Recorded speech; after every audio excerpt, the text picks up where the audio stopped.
Huron weapons right here. Oh, wait, we got the swords. Oh my god, we got the swords. Ooh, we got the swords. All right.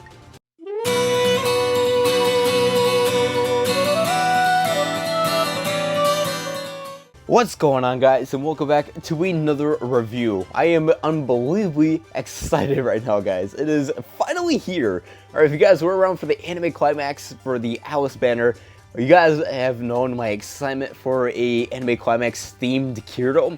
Something that revolved around the ending of the last season, or the latest season that we got for the SAO series. And we do have this Kirito here. If you guys haven't already watched the series, I would definitely go give it a watch. It's excellent. But this Kirito is kind of a spoilers for the end of it. If you guys haven't already watched it, you guys will know kind of what he looks like in a way.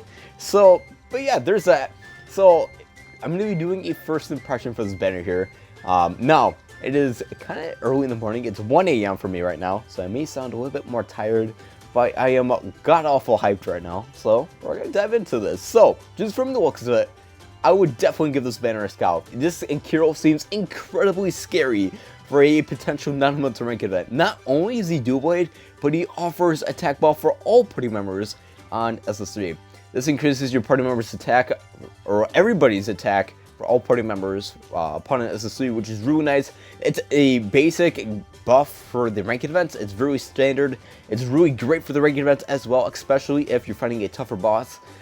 In the forecast events, it will always help to have a buffer. Now, seeing that we don't have a non-elemental ranked event, I don't think we've actually seen a non-elemental ranked event since the start of the 6-star era. It's been quite some time. We haven't seen one since last year, I think it was, when it dropped. It's been a really, really long time. So, to finally see that we are getting an attack buff, a non-elemental character that is a bait banner, really warms my heart. I have some really good hype and possible potential that there will be a non-elemental rank event, hopefully soon. But with this in mind, you got to look at it from a further standpoint of view, at least how I'm looking at it. So for like bait banners, once we get like a buff, we don't normally see that buff for a ranked event for the matching element. So here we have the attack buff. We won't really see an attack buff for a non-elemental ranked event banner little thing, which is kind of nice. So this kind of tells me that for the next non-elemental rank event, if we'll ever get to see one, it seems like we possibly won't, but I still have faith in there. It might be a debuff or crit buff or another auto switch banner, but I have a good feeling that it won't be an attack buff banner. So if you guys do skip up on this banner, I have a feeling that you guys might be skipping up on something great and grand. Not only is he dual blades, but he's also HP recovery. Now, a little side note for you guys who are newer to the game and aren't able to really read the banner so that well, from the looks of it, you guys can tell if it's auto recovery or HP recovery, aka the instant recovery, how I like to call it. So it will actually say the auto recovery ability on the banner here, besides HP recovery. When it says HP recovery, it means you know, they'll cover a huge chunk of HP in one huge segment instead of recovering over time. I like to call it instant recovery. It just makes more sense to recover HP in one huge instant versus over time. That's how I look at it. But that is an incredible ability. If you guys are aware of like the Tales of Race Kirito or the most recent AOL Kirito, the instant recovery, or for example Susanoo-yuki, the instant recovery for the forecast events is absolutely broken for dual blade characters. They build MPs incredibly fast. You're able to spam your SS3 ridiculously quickly or more frequently than normal versus like Rapier and normal sword characters. So this will actually allow you to last longer and perform better in the forecast events, especially when you guys are fighting bosses. So that just alone would be a good standpoint for me to scout on. That alone. Everything else is a perk. So we do have another time steal and break ability. This will actually increase your attack buff ability while your all party members in a way having an increased or a higher increased stat buff for the attack buff ability, which is really nice. Great for the ranked events. This ability is also great for the forecast events and fighting bosses, killing them a little quicker. Overall, a great ability set right here.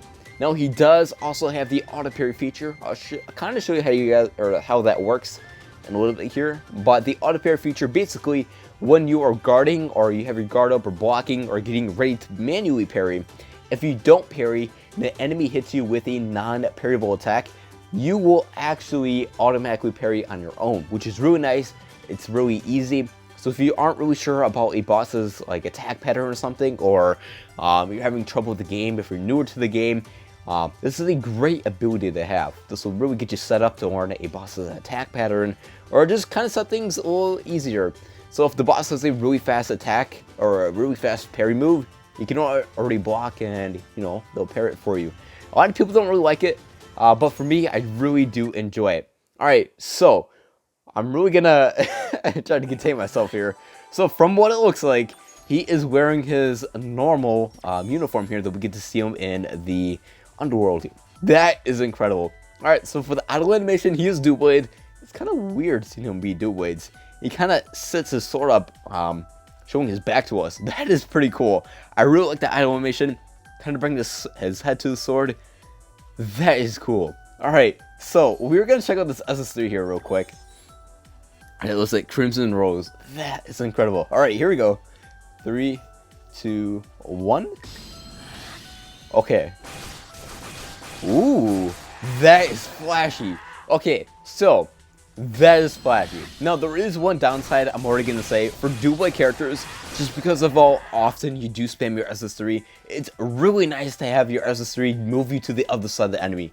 Like Susanoo Yuki, you can play it real safe just because you have double barrier. You are on the other side of the enemy when spamming your SS3, but, you know, you're dual blade, so you spam a lot. So that way, when the boss is constantly attacking you, you're always on the other side of the boss, regardless of where you're at. The boss will try to lock onto you. So if you're on one side of the enemy, you spam your SS3, the boss will turn around.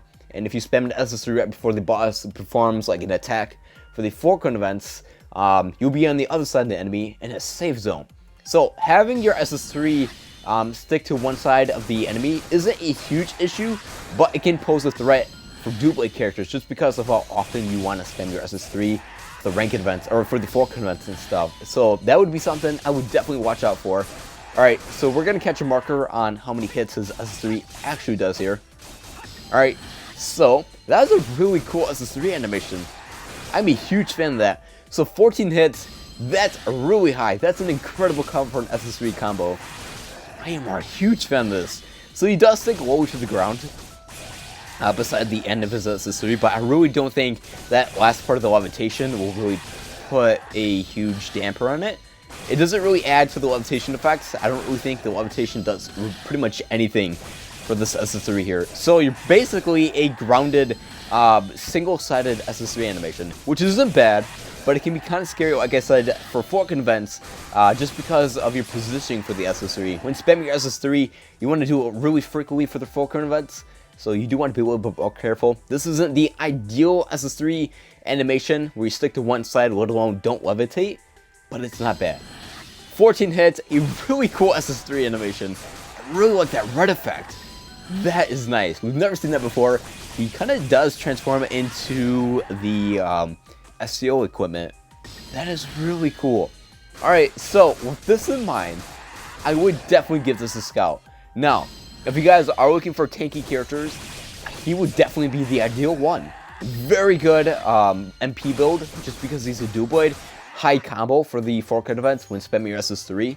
Although it is kind of an unsafe SS3 positioning, and I don't know how I feel about the SS3. He doesn't move to the other side of the enemy, and he doesn't levitate as much.